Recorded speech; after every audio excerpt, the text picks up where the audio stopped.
Ladies and gentlemen, welcome to the BTB Movie Club podcast. My name is Ryan Malo. We hope you enjoy today's movie discussion. Thanks for listening.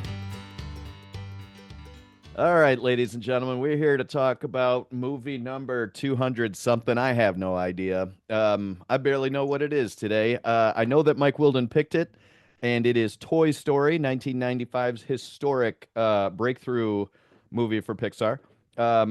I'll just let you go ahead and run with it, Mike. What made you pick Toy Story and run with it? Let's see. Well, I wanted to originally, when we were in this category, I wanted to find something. I'm repeating this. I know you guys read the text, but wanted to find something from Winnie the Pooh that would be like kind of a curveball, like like maybe there would be some kind of fantastic movie under the you might also like thing, but no, nothing. Just a really like even shittier Mickey Mouse horror movie. So there's that. Thank you, But Mike, yeah, I was just for looking not through. picking the shitty Mickey Mouse I movie. Thank you. You're a hero. No, let's okay. So It's technically anyway, it's a technically a Steamboat Willie one because Willy or not Willy Wonka Mickey Mouse is shut up, nerd. yeah. So That's fair. anyway, yeah, I just when I went to Spider-Man into the Spider-Verse, I found Toy Story. I found a lot of epic animated movies under that section for Into the Spider-Verse, but Toy Story came up and it's one of my favorite movies. As a kid, I used to have like a TV that had a VCR like in it, so I could set it on a sleep timer, and so I would just fall asleep to this movie regularly. Um, could probably quote most of it just by heart. So anyway, it's been a while since I've pulled out the good old wheel, Oh, the wheel. but here we are. By the way, the research team let us know that it is movie number 218. 218. All right. Here we go. First, I would like to hear from Dan Dan. Sears. Is Dan late? Yep. Dan he's, is not going to make it, unlike we would all my like to hear from team Dan on the Sears. team. That's awesome. Stayed Yeah. on All time right. and won the game. Well, we're gonna hide that slice. Let's try again. The wheel is going great right now. We'll hear from Matt Smith. Matt Smith. All right. Toy Story, seen this a million times. Big Disney fan. We're actually going to Disney World over spring break, so I will visit Toy Story Land and we will Nice. we will ride the Slinky Dog and do all those fun things. I don't know how much as far as a movie there is to talk about. I guess there's a bit. I mean, first big Pixar film, right? Um, which started obviously the monster that is Pixar now. The movie itself, it was, I would say, I don't know, I'd go back in your Wayback Machine, think about 1995. It was pretty original, right? Toys coming to life and fighting or not fighting, but trying to save. Well, some fighting. There's some fighting, yeah. So I guess yeah, pretty unique in that so a lot of uniqueness, great voice acting. Obviously they got the good crew going. Tom Hanks was just still in the middle of his run as just unstoppable. So I in my brain I always think of, oh, maybe this saved Tim Allen's career, but it really didn't, because he was still doing Home Improvement in 95, I'm pretty sure. And so then you kind of see this, like, he does a good one, he does a bad one, Jungle to Jungle. He does a good How one, dare you? he does a good one, Santa Claus. He does a bad one, I don't even know what other movies he's in. But I thought for sure like this was like, oh, this reinvigorated his career, but it really didn't. It just was a blip on the radar for him. And then he ended up doing some good stuff. I thought Santa Claus was good, and Galaxy Quest was great. When whatever. was that? Was Galaxy Quest before this? No, it was After. It was after. after. I think Santa Claus was technically before Toy Story. I think it was like the year before. So he had a couple of hot years. Anyway, it doesn't matter. But as far as the movie goes, it was unique in all those aspects, right? A movie, blatantly made for children, but with enough elements of adult humor, and like they really started this idea of these parents are bringing their kids to the movies. Let's appeal to them. Let's make them like it too. And I thought they did a pretty good job with that. Um, yeah, I believe the first fully digitally animated movie on record. So they broke some ground there too. Um, and spawned multiple spin-offs and sequels, and they're making another one. So Toy Story 5 is coming out real soon. Next year, I think. But yeah, so a great pick. Like I said, I don't have a whole lot to say. I love all things Disney, so this movie's definitely one of those that if it was on, I would leave it on. Um, so, and we can talk more about ins and outs, but yeah, great pick, man. I think if you were gonna pick something animated and whatever, Pixar is a good choice, and the very first Pixar seems like a decent thing to put on our list of movies we've watched. So, yeah, good pick, and I'll fill in later as people talk, I'm sure. So, Perfect. Yeah, that was actually the other big reason I picked this was I feel like there's hopefully some meat on that bone as far as just like what this movie meant for the movies that came after. I mean, Pixar is a huge chunk of the box office, and DreamWorks obviously has some too, but just that genre is enormous, and it all started with Toy Story. Um, it's a silly question, I guess. Do you have a favorite character? oh, a favorite character. As far as humor goes, I like the T-Rex. Um, that's that Vicini voice, right? That's Vicini. So Yeah. I always With find him funny. Wallace Shawn and Yeah, and his interactions with the pig who's not Norm, um Cliff Clavin. Cliff, yeah. I said no. I watched something anyway. Cliff Clavin, Ratzenberger. yeah, Ratzenberger. And I do love like moving forward how that whole crew just is always in Pixar. Like it's hard to watch a Pixar movie without at least two or three of those people showing up and doing some sort of bit or cameo or full voice. So I love that about it. Seems like they have a lot of fun. Um, which who knows how often they're actually in the same room with each other. I don't know how that works production wise, but they seem to have a good time doing it. And to the point of they even make blooper reels for an Right. animated film, which obviously you wouldn't do that, but I find that pretty funny. Yeah, especially like Ratzenberger, I think just has a funny voice in general. Hmm. And I through that first like 10 years or so when Pixar was, churning out all those classics. I mean, Monsters Inc. and Bugs Life, and yeah, he was in everything. Yep. I'm sure there are a couple of other ones too, but yeah, um, awesome. Well, let's see. Next up, I would like to hear from Tim Larson. Well, that was like the last click on the Wheel of Fortune wheel right there. Okay, so Toy Story. What was fun for me watching this is, unlike those of you who are probably dads or were younger when this was out, I've only seen it like once. Um, and so I've also seen like Toy Story 2 and Toy Story 3 like once.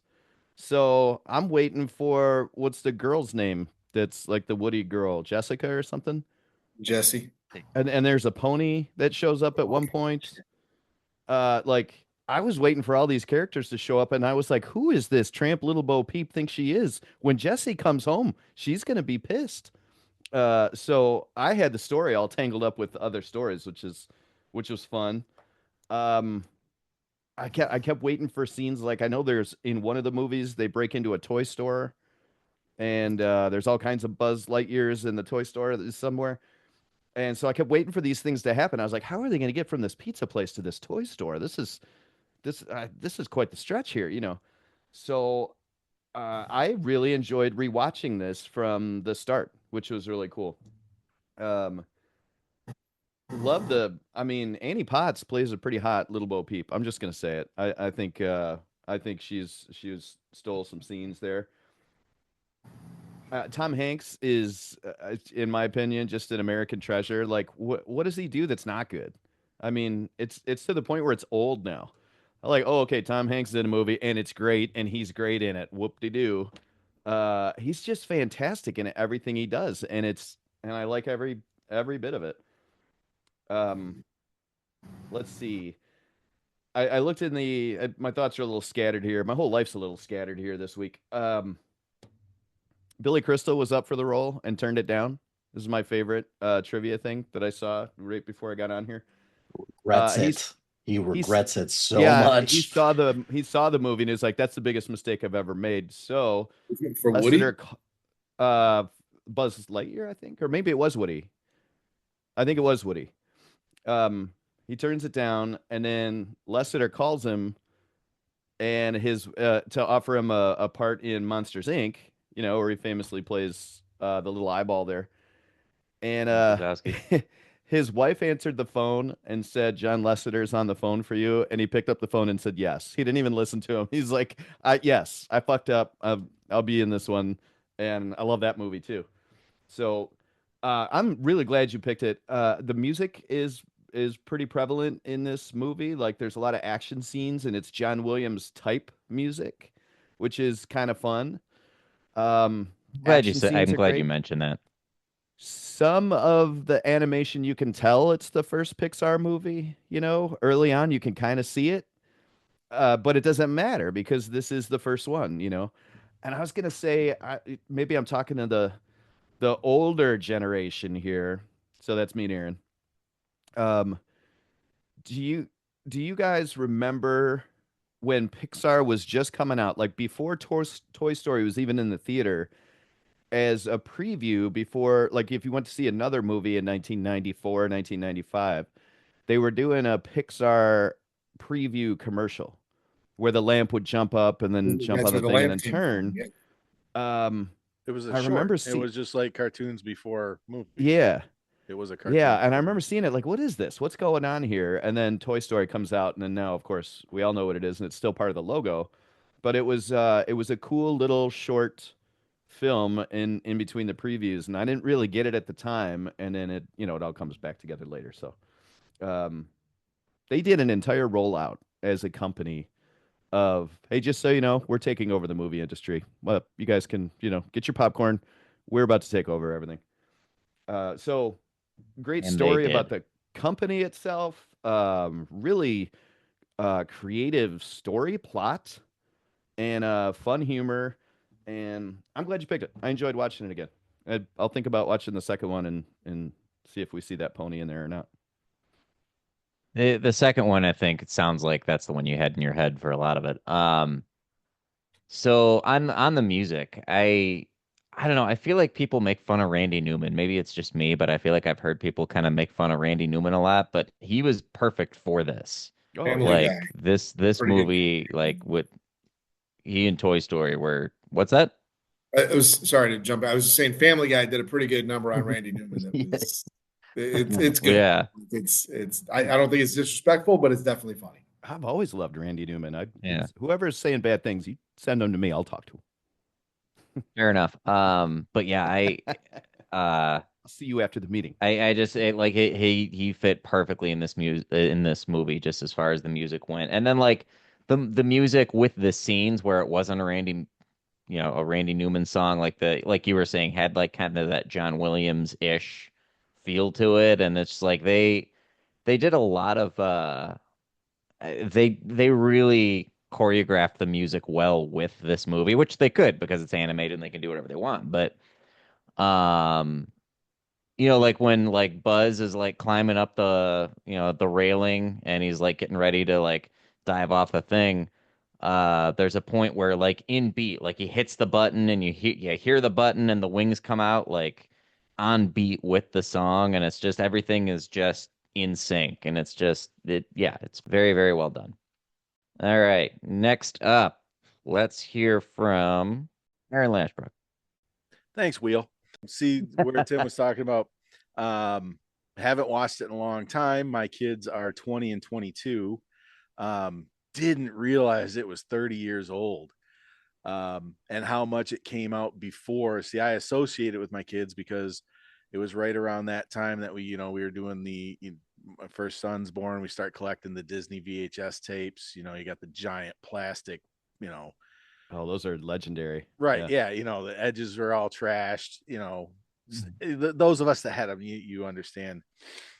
They weren't built to last, those Disney cases, not like the strong black ones that followed that were more just generic, that everything else came in, that Disney had to do everything their own way. And they didn't fit in any cases or holders or anything. Yeah. You had to stack them up outside or on top of it. But anyway, so those they had a life as these movies, the Disney Pixar movies, had a life as VHS tapes and DVDs.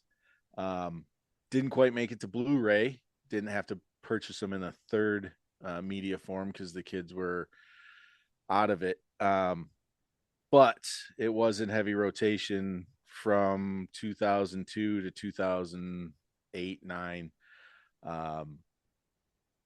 I personally have only seen this 1 and 2. I've never seen 3 or 4. One of the things I think Tim mentioned that I really wanted to focus in on was, it sucks to say, but how bad a lot of the CG, the animation was, especially it looks Scud the very dog. dated. Oh, it looks very dated. Looking back on that dog coming up the stairs, it's almost like what we see now is, you'll see it on a TikTok or a reel or whatever. Somebody will have some footage of video game in development, or a scene that never, was built out in a Marvel movie or whatever, but you've got these just horribly animated and just Remember the Ally hair. McBeal baby? Remember Pardon? that thing? Remember the Oh, Ally right. McBeal baby? Yeah. Or the original Sonic the Hedgehog before they changed him. Oh yeah. Well, that was still like That was You're gonna love different, but this. like, yeah. Yeah. The one Um, Aaron that jumped out to me was the truck coming out of the sandbox when the toys are turning on Sid, like the sand falling off the truck. I was like, "Ooh, this looks like a bad video game right Right. here in this scene." that when the dog was sleeping at the bottom of the stairs when they were in Sid's house, and it looked like he was like carved from wood and his hair was painted on him. And then oh, He and did look like a lizard a little bit, didn't he? kinda. And the only his shoulders and hips moved. There was no elbows or wrists in the dogs, or in the dog in Scud. The asphalt when they were catching up to the moving van, it really jumped out at me because at first I thought, oh, knowing how things progressed, with hair and water, those are big ones in the animation. I thought, I was like, oh, they did a really good job on the asphalt, but then I just noticed it was like a repeating pattern, so it wasn't as good as I thought. Like they did a section really good and then just, stamped it out. I don't know, it was little things like that, but then there was other things that were, then they would cut to Buzz or whatever, and there'd be like a perfect glare on his helmet, and it's like, I get you only have so much computing power to work with, and you chose to put it in your main, characters. Isn't it real quick before you continue? Isn't that fascinating though? Just like seeing the original Pixar movie and seeing like how far they've come and like what that used to look like. Because back then it was like, look at these graphics, but just I kind of enjoy that when you go back and see the ones where it's like, oh, that's like not as good as as it is now, but I don't know, it's got a little bit of a charm to it, I feel like. Oh yeah, I think it's absolutely realizing, going back and looking and realizing and appreciating how we got from here to here to here to where we are now. Each one has to happen, and each one needs to be successful in order for them to make the next one. So the story was great. I noticed it years ago watching it. This wasn't a big epiphany of, how much Woody acts like a bitch. He's not a good guy. He's not in this one, immediately gets jealous. And it's not good. It's not a good look. So take that for what it's worth. Um, Buzz being the kind of the lovable idiot, not realizing, that he is a toy. All that's so great. Um, Other animated kids movies do a thing about like having inside jokes or little naughty wink wink nudge nudge, um, double entendre, stuff like that, to keep parents involved, or to I I mean, this kind of maybe had a little with the Bo Peep stuff, but I liked that. I thought the actual toys were geared towards me. Like, I guarantee I had that. It was red, but that shitty race car, that shitty, um, good. I loved it. But it wasn't like what you see now on TV or even what people had back then. It was like a starter remote control car, you know, fairly crappy suspension. It was just one thing that came out of a box. There was no, we couldn't upgrade it at all. But like, I had that exact one in red. Um, Other things like that. A lot of the toys seemed like older, as far as, you know, when they came out, when they were played with. Green Army Men, like, my kids never had Green Army Men. That wasn't Yeah, even the a etch thing and anymore. sketch and the talk and speak, whatever that thing is. Those Yeah, were the speak and definitely spell. our generation. Is that what it's Yeah. called? Speak and spell? Well, Yeah. I don't know what theirs was, but I had, I don't know if they were pretty good with name brands on everything, weren't they? That was an think ET so. also. Speaking Yeah. But yeah, I think mine was red. Also, I'm sorry, go ahead. No, you go. I was gonna say I just noticed this. I got home with like an hour and a half to kill before the group. I was like, I'll watch the movie again just to kind of get prepared, And so I've watched it twice in the last couple of weeks. I just noticed today that the duck, when you're in Sid's, like all of Sid's like misfit, re-put together toy, the little duck that like, takes the light bulb out of the thing, its head is a Pez dispenser. Right. Yeah. And I only noticed that, like, I just thought it was just a piece of whatever, but I saw like the little ridges of the Pez, the name. I was like, wait a second, 30 years, and I just caught it today. And there were a couple of, so I was just going to point out, like, the metal erector set. I don't think that's been sold since the 80s. Right. Um, That's a great point. That's the adult I hook. think that's a the great adult point. hook. Yeah.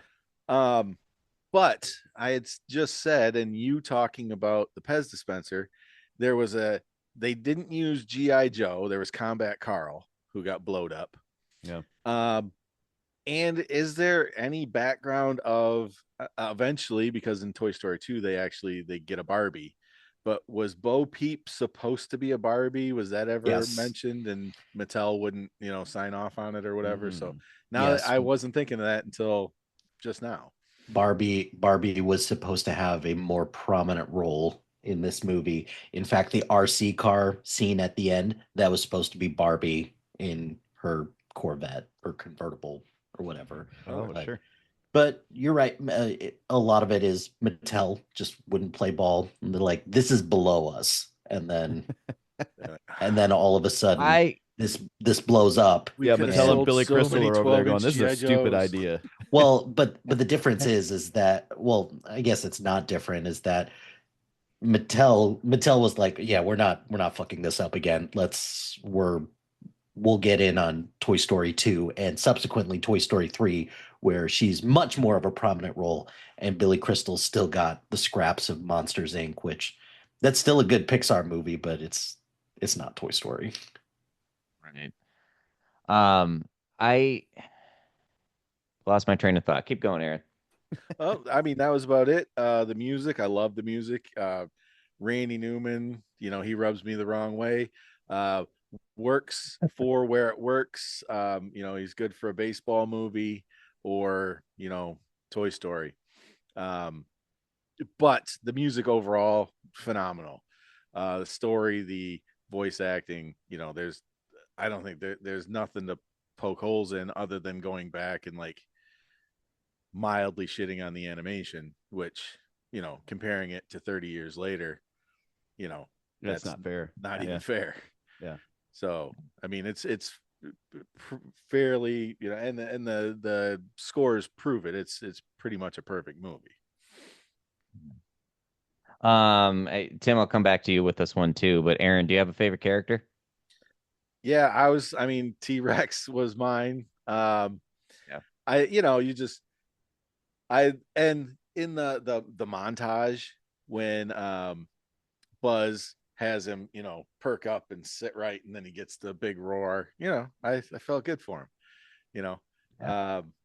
But yeah, I just the I don't know, the wimpy character that finds his voice, kind of, because he's kind of standing up at the end, and everybody tends to flip flop back and forth because they don't know which way to go on Woody, because did he kill Buzz? Did he, they see him for the terrible person he is, but then eventually let him back. Well, not in the truck, but they're trying to get him in the truck. So if I had to pick a second, it'd be Potato Head. So Well, as a dinosaur nerd, obviously I always loved Rex, but I just, you know, seeing it more recently, just as an adult, you can't. I mean, Don Rickles is as Potato Head. Like, how can you go wrong? Just as Right. far as the humor goes, he has so many great lines that right at the beginning when he does the Picasso joke and Ham like doesn't get it. I still think one of the best disses you can give another human being is "you uncultured swine." I love that line so much. But he's got so many great lines that just just crack me up. And you're talking about the couple, Matt, I think mentioned this too. It's like, there a couple little nods for the adults and everything. And I love the point about like the toys were made for you guys. I hadn't even thought about that, to be honest with you. That's fantastic. Um, but as far as like some of the jokes for the adults, a lot of those happen when they're on the bed and they first meet Buzz. Um, the fantastic line of like there's like, oh, the word you're looking for is Space Rangers. Like, the word I'm looking for, I can't say because there's preschool toys present, Yeah. which is just like for Yeah. this movie, fantastic. Um, but yeah, awesome. now, if you wanted to And go Tim, I didn't ask. Toy Story 2 favorite character would 100% be Wheezy, the penguin, because that was my youngest, who's 20 now. That was, I mean, he had stuffed animals, he had squeaky toys. He latched onto that character, and so it was a Yeah. big deal in our house. So for a lot of years. That's super cool. That's great. Yeah. Um, that's fantastic. Tim, by the way, I didn't ask you. Who do you have a favorite character in this? Well, I would say Woody, but now that I've learned that he's a bitch, I can't go with Woody. Then Well, the second one I what want do to you go like with about is Woody in this, though? the second one I want to go with is Little Bo Peep, but I'm starting to worry about how much I brought her up, and I might have to go see a therapist afterward. So I'm gonna go with the sergeant, played by Arlie Ermy. Emily Um, Ermy. what is it? Emily Ermy, I believe. Emily. I looked it up and I got an R. I don't know. But he's the drill sergeant in Full Metal Jacket, of course, and just him in that role. It just you hear him and you're just like, this is awesome. This is just awesome having him deliver lines in that role. So I would go with him as a standout favorite. Well, like, what do you like Woody, just for the sake of, a different view here? I mean, it's again Tom Hanks is. I'm just such a big fan of everything he puts into every role, and the fact that Woody is kind of the leader and has to kind of he takes the big fall, right? He's it happens on accident. Everybody's judging him a little more harshly than should have because he didn't do it on purpose. But so there's a redemption kind of struggle for our main character. So I like that.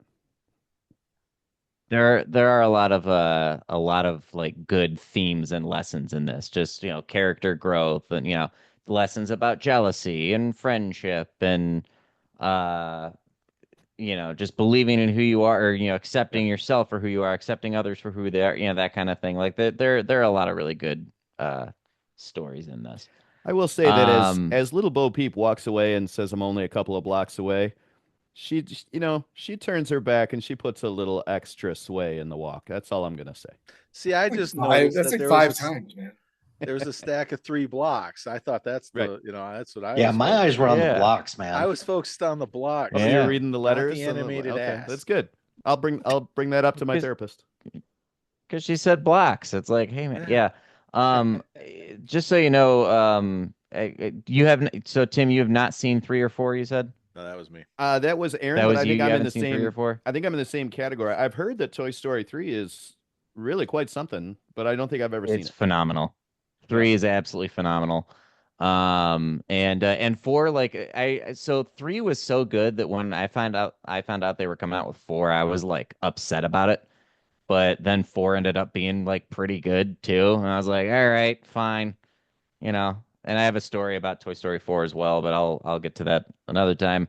Let's continue here. Let's hear from Ryan Malo. All right. Not a fan of the wheel. So it's funny. If I had to pick, like top 5 movies that I could quote, or at least at one time could quote very well, this and Major League, which was also a Mike Wilden pick, Yeah. are easily in that group. And the reason for this one is not that so I worked at Target when I was 19, and I worked in music, movies, and books. And so I was stocking shelves and redoing the way things looked and all that stuff. And they had I don't know, a console in the top of in the ceiling that had screens all around. And this movie played on a loop. So, 4 times a week, I watched or listened to this movie 4 times a day, kind of thing, which wasn't horrible at all. Like, it could have been a lot worse. But at one point, like, I knew every word of this movie. That said, I guess mainly because I listened to it and didn't watch or didn't notice the writing credits on this. Joss Whedon and Joel Cohen. That Oh. is amazing Oh. to me. And then obviously Lasseter, but that's crazy. I had no idea. I was kind of amazed that we had 2 Don Rickles movies in a row. That was fun. There was I only had a couple of little weird observations. The baby was in the front seat. That was, I guess, 90s. Yep. I don't remember that even at all. Like, that's still weird. Gas was $1.29 or $1.39 when they were there. Some might call it an Easter egg, but the toolbox said Binford Tools. That's kind of fun. I And the noticed fact that too. I liked that. Yeah, the fact that they lost RC's remote. I was just kind of curious, future ramifications. I guess, I don't know if in Toy Story 2 or beyond, they had it back. I've watched all of them and liked all of them. We took, girls to the theater and stuff like that, I guess, for the later ones. I'm trying to think of, at this point, there's not a ton different. As far as favorite character, you guys saw the picture. So Buzz is high on my list. I just love his commitment, even after the fact, like, he goes through the dark, period, and he's Mrs. Nesbit, and then comes out of that, and he's still, that committed. I definitely appreciate that. Resonates. But Potato Head, I mean, the fact that it's Don Rickles and he gets all the fun lines and all of that.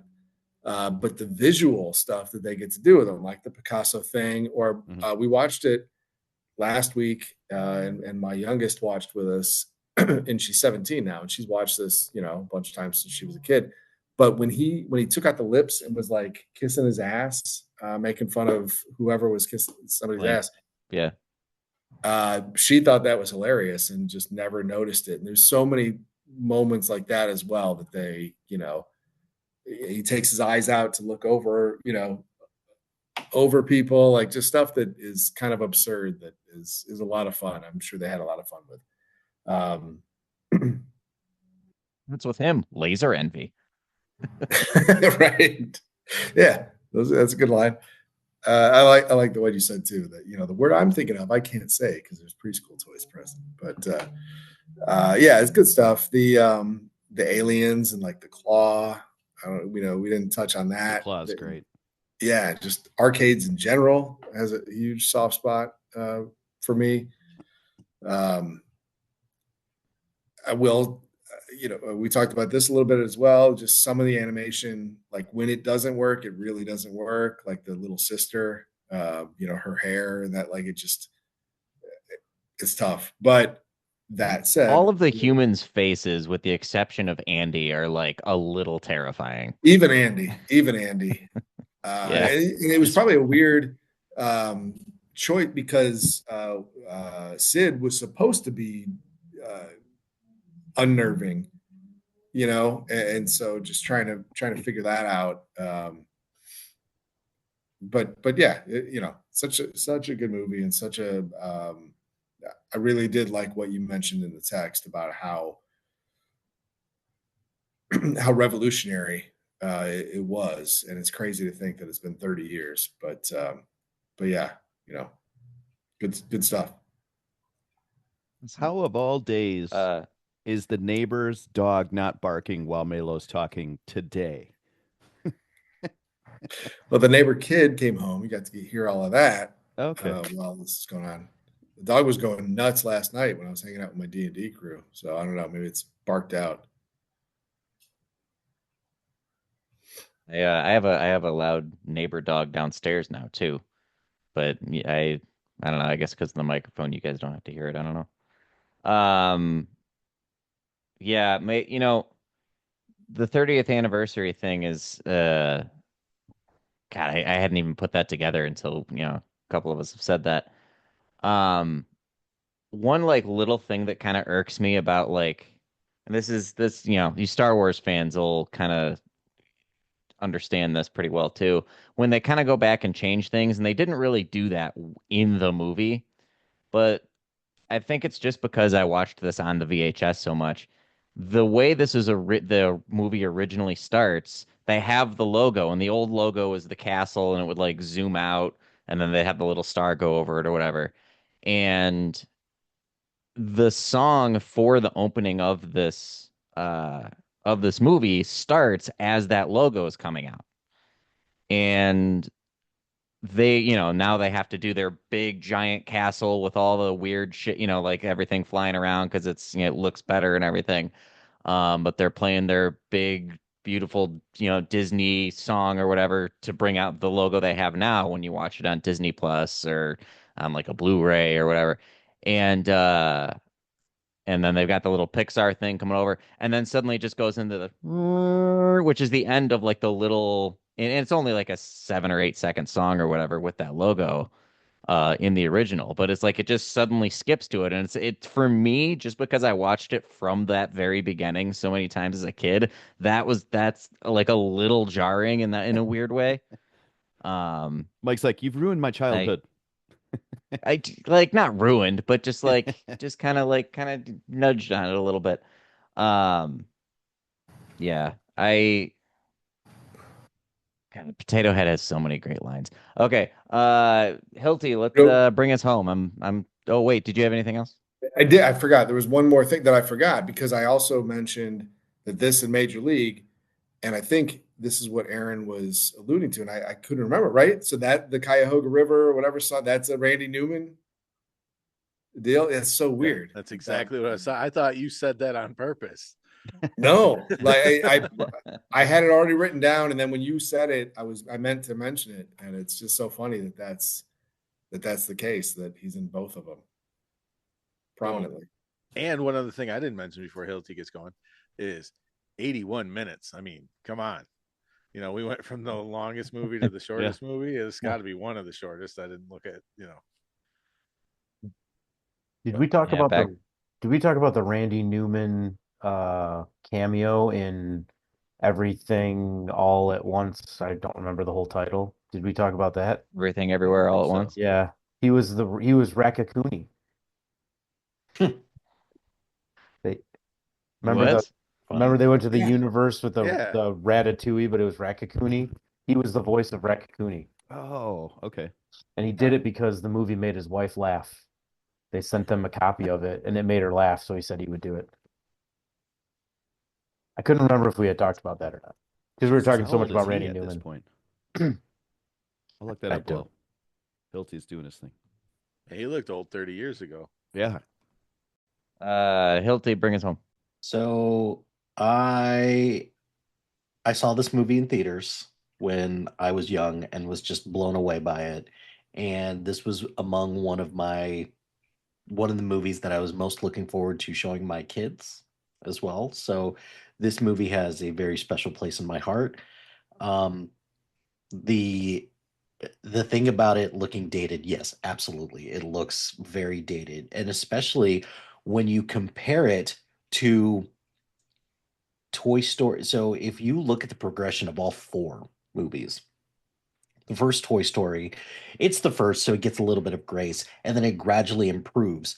And the animation in Toy Story 4 is beautiful. It's absolutely beautiful. Like the scene in like the opening sequence in that first in Toy Story 4, the animation looks amazing. It's among one of the best animated movies or best animation anything out there. The movie is fine, I guess. It's completely unnecessary and it's a cash grab at the end of the day. And that's the cynic in me talking about that. But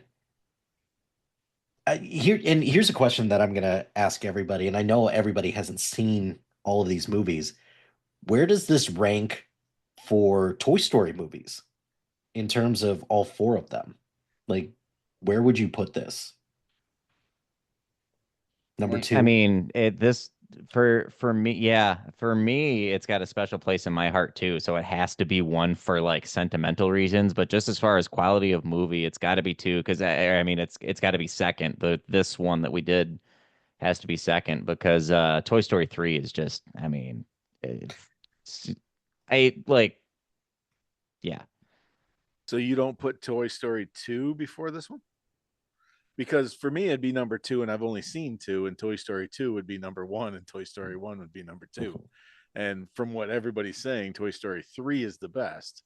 So that's going to bump this one to 3 in my mind already before I've ever seen 3. Mhm. Because that's After where you see 4, that'll probably go to last. that's 4 is still good. Don't get me wrong. Like 4 is still like very good, but see, and you're right, this it's a is cash where grab. for Aaron, yeah, that's exactly where I'm at because I would put Toy Story 2 and Toy Story 3 above this one because this one the big emotional moment, and that's a theme that you see in particular with all Pixar movies, is this self-actualization or this identity crisis that a lot of these characters have. The second and third Toy Story, they have bigger emotional punches as well as having just a fun story. You know, the third one is a jailbreak movie. The second one is a rescue mission, and this one is let's get back home type of thing. So even with a simple plot, uh, it still packs a lot. Like Aaron, I'm glad that you mentioned the 81 minutes thing because it is Pixar's shortest movie to date, and it's still among one of the best quality because to pack that much in such a short amount of time, like movies can't do that nowadays because there's so much left to do. There's so much to do a lot of times with movies that it can't. So my favorite character is Mr. Potato Head by a mile. He has some of the best lines. My he's so passive aggressive and it's great. One of my favorite lines is when they're going through at the beginning and one Sarge goes, "Oh, somebody got Andy bed sheets," and Potato Head goes, Who invited Who that invited kid? that kid? Like, Yeah. what's up with that? And it's just little lines like that throughout the course of the whole movie. He's just such an asshole to everybody, and that's what I appreciate. And And even he's an instigator. Like as Woody's jealousy is growing a little bit when they first meet Buzz, like he can see it and he's just pushing those buttons, Yep. like making it just Yep. worse and worse and worse. And he loves it. Mrs. Potato Head. Mrs. Potato Head. oh yeah, close Oh, a second though. laser. How come you don't have a laser, Woody? Like it's just he's a dick. A close second is is Slinky. I think Slinky Dog is just a fun character and voiced by Ernest Jim Barney as well. Just and I read some trivia that Slinky Dog was the only character or the only toy that was not in production at some point before the movie was created or before the movie was released. Because they released a bunch of toys of Woody and Buzz, which they didn't exist beforehand, but Slinky Dog, they were like, we don't need to make this. And then that turned out to be a giant mistake because everyone was clamoring for that. And then they just decided to release it afterwards. Because merchandising, right? It's all about merchandising.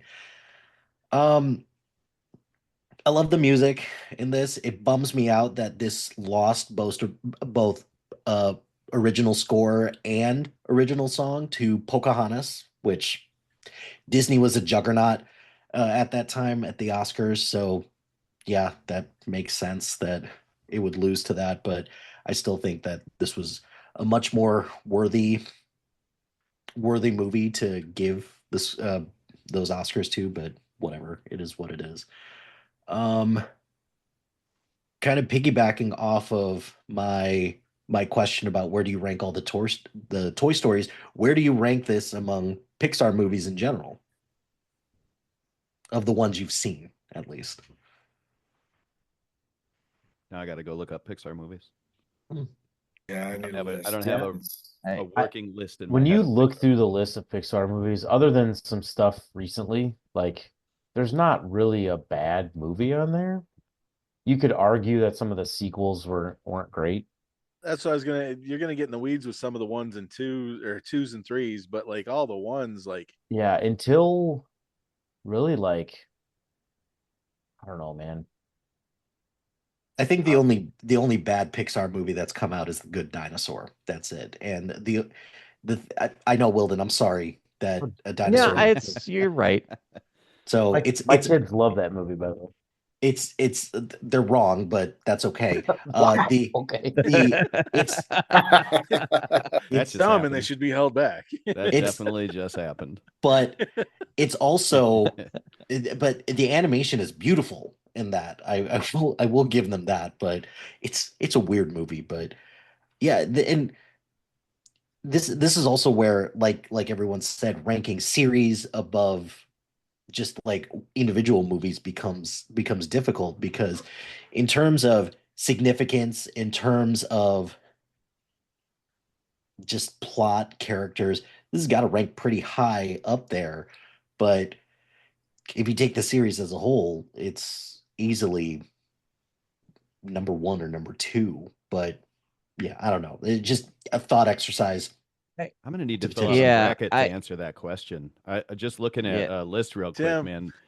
Tim, Finding get on a Nemo and bracket. the Incredibles and Up. It's going to take me a while to answer. And that even question. in a lot of those, like Lightning McQueen, when you first meet him, it's great.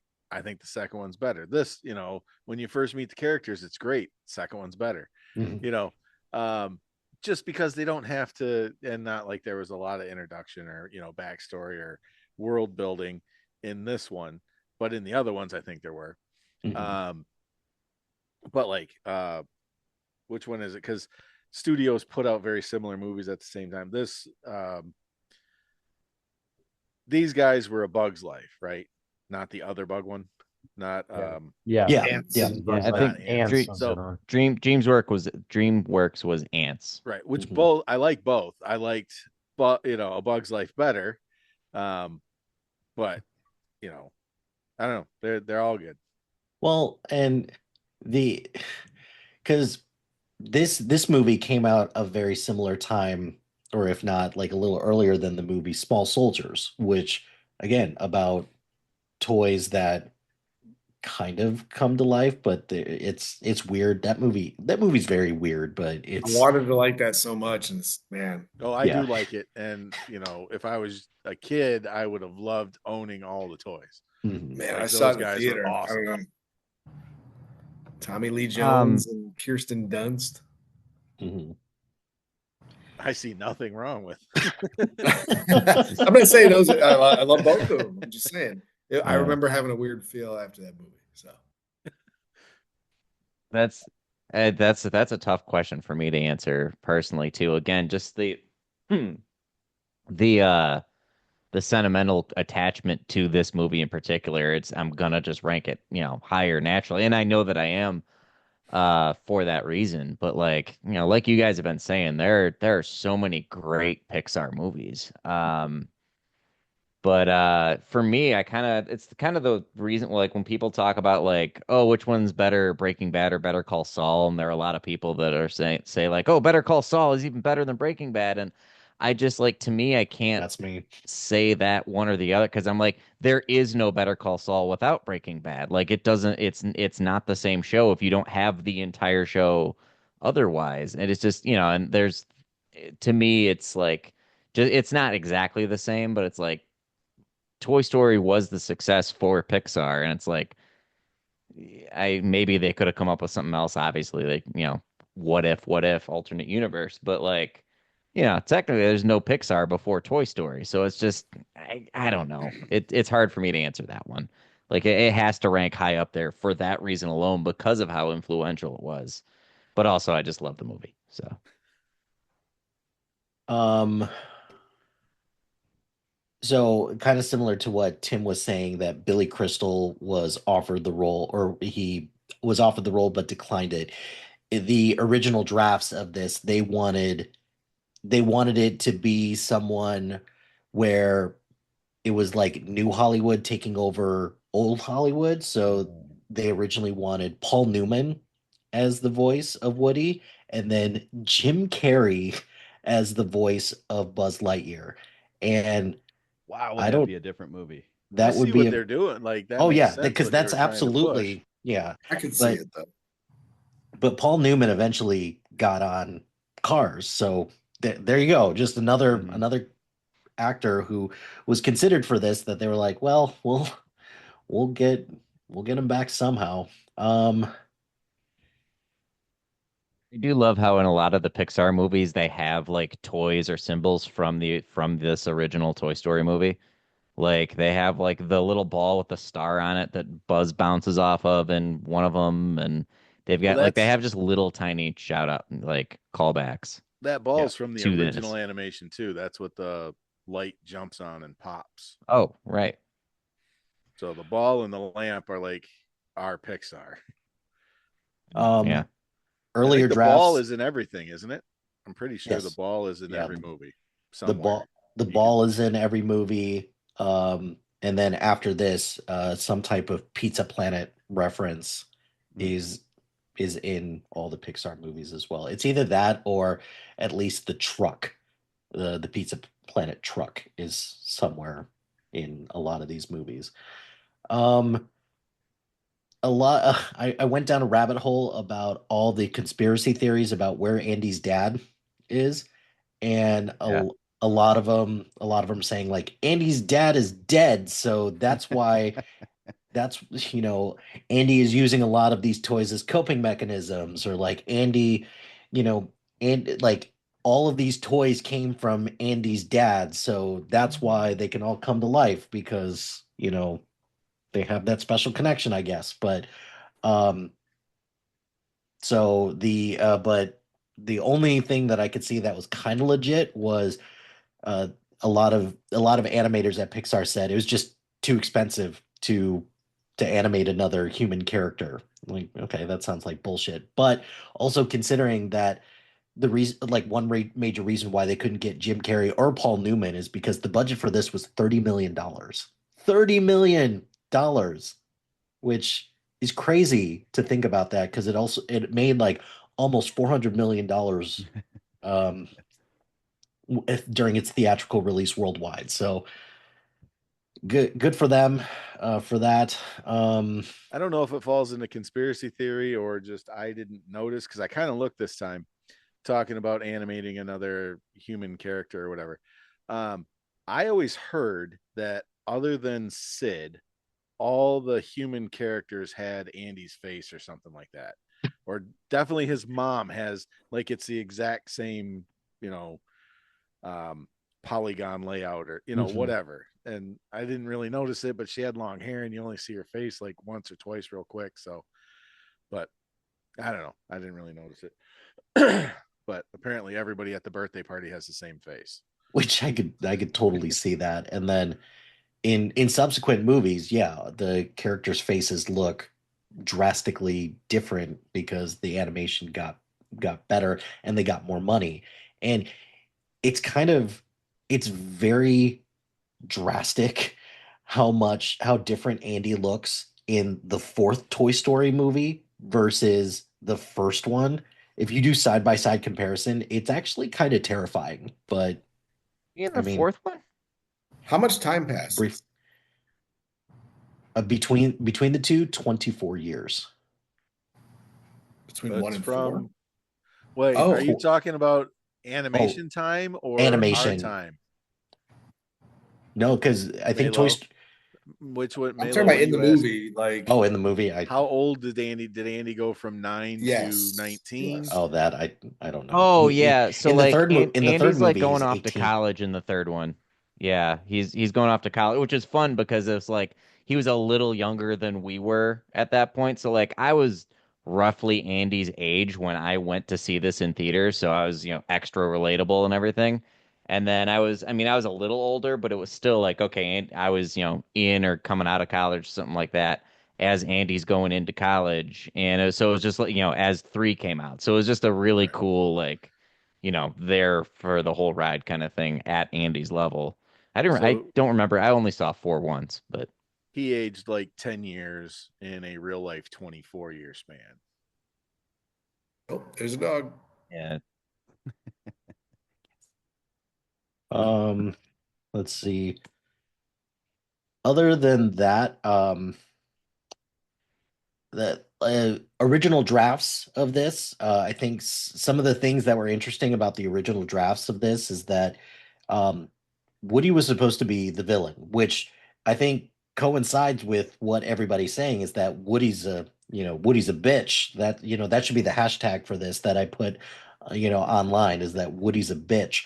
But yeah, like the original drafts of this were Woody's like the main villain in this. And one could argue, yeah, he kind of is the main villain. And then they added Sid in there to kind of blunt that.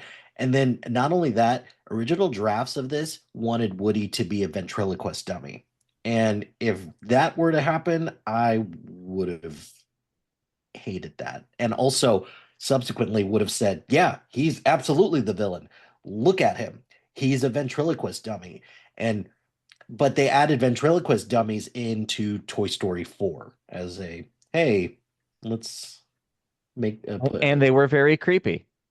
they were very creepy. And then also, and this is credit, and I think this is where John Lasseter, who is the director of this and kind of shepherded a lot of uh Pixar movies, gets a lot of credit for this, and rightfully so, because he was the one that he originally pitched this to Disney in 1982, but they were like, no, no, we're good. And then they had a string of failures in the 80s, and we're like, okay, fine, let's see what you can do with this. Um, Disney wanted this to be a musical because, of course, they wanted What it to Disney be a does, they musical do. because it's Disney, but they were like, no, no, this would not serve the same intended purpose if it was a musical. So they stood their ground, and Disney eventually was like, "Yep, that was the right call. Thanks for that." And there's a reason why most Pixar movies are not musicals because they think that the story can speak for itself on its own. And Yeah. the closest thing that you get to kind of like a legit musical is Coco, and that doesn't even count because it's a difference between a musical and characters just playing music for the sake of the story. So um, overall, Wilden, great pick. Love this movie. It was great to watch this for the billionth time. But I don't mind watching it because like like it was mentioned, it was quick 81 minutes. And I guess for the last thing, Pixar, bring back the bloopers. The bloopers are great. Yeah. And you've got a shitload of money anyway, so Right. just just add them back in. Who cares? Thank you, Hildy. There are a lot of if you really wanted to dive deep, I mean, it's kind of one of those like you get too much into analyzing some of the characters and some of the things about this movie, you get a little shut up nerdish, you know. But there are some interesting like kind of mental and emotional health things to look at here. I mean, as far as Sid, you know, ordering explosives in the mail and blowing up all his toys, and it's like, all right, well, what's going on with him? It seems, when the dog is chasing Buzz into that room and then sees the guy, snoring, the dog runs away. It's like, did he have an abusive father there? Like, what's going on there? Um, the theory with Andy's dad being, not being there. It's just like there's a I feel like there's a lot to dig into if people really wanted to. How Yeah, many but of you you So guys, the dads in the room, how many kids have multiple locks on the inside of their door? yeah, that too. But for you younger guys, you probably don't know the thrill of late night TV and advertisements where you can just order COD. You didn't need a credit card. They would cash on delivery. And the mailman was just supposed to accept payment from a 9-year-old for a Rambo knife. And he did. Right. As long as I had 1995 when he showed up, he didn't care. I mean, it was the fucking Wild West. So Sid getting a bottle rocket, a missile in the mail, I could totally see it because I had a Rambo knife. I Fair enough. I just he seems like the kind of kid that shouldn't be ordering, just like yeah, no, that's fantastic. When I was little, when I saw this in theaters the first time, I went with a friend whose name was Phil. My mom took the two of us, and then we went to Burger King afterwards, and we got like Toy Story toys and their kids' meals. Um, so that Phil reached out a few years ago when Toy Story 4 was in theaters, and he said, "Hey, let's take your mom to go see this movie, and then we'll take her to Burger King afterwards," which was awesome. What a great gesture from him. So we did that and we had a blast. So like Toy Story 4 is the least of the four Toy Stories for sure, but it's still good and I do have kind of a special place for it as I do with this one. I think you guys mentioned most like we've all mentioned most of the quotes. Potato Head has a lot of them. Hilty, the who invited that kid thing with the that she's just gets me every time. Two of them that I do kind of love. I love Rex when they're on the bed and they're like, uh, you know, Buzz goes off on his whole thing of like, oh, I'm from the galaxy of whatever. So he does his whole speech. And they're like, oh, really? I'm from Play School and I'm from Mattel. Well, I'm not actually from Mattel. I'm actually from a smaller company that was purchased in a big buyout thing, like that little shot at Mattel. Oh I yeah, just that was totally intentional as well. yeah, Because I and I love those little things in there like that. And then it's not like a clever line, but the shark when Woody first pops up out of the toy chest and he's like just like getting his breath. He's like, who's got my hat? And the shark pops up wearing his hat. He's like, look, I'm Woody. Howdy, howdy, howdy. And like that shouldn't be that big of an insult, but it kind of is. Um, yeah, I always enjoy those. The other thing is there's a look that when Woody shoves Buzz and like opens his helmet and he's doing like the gasping for air thing, where Woody kind of just like half rolls his eyes, he's just watching him looking down, and then he kind of like looks up and he kind of looks over. I like adopted that into my real life. I unknowingly, like there are so many times I catch myself like I'll see something just stupid and I'll just kind of be like it's just it's a fun expression, I think.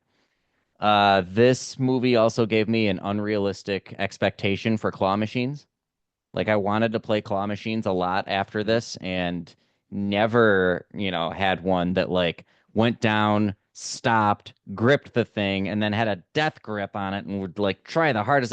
Yeah, of course that's not how it actually works. Um, but it's fantastic in the movie though. And then I did kind of think it was funny that the truck driver just doesn't notice the ramp just dragging behind him the whole time. Like, not gonna pick too many holes in this. The movie is what it is. But this last time doing that, I was like, man, at some point, you feel like you'd know.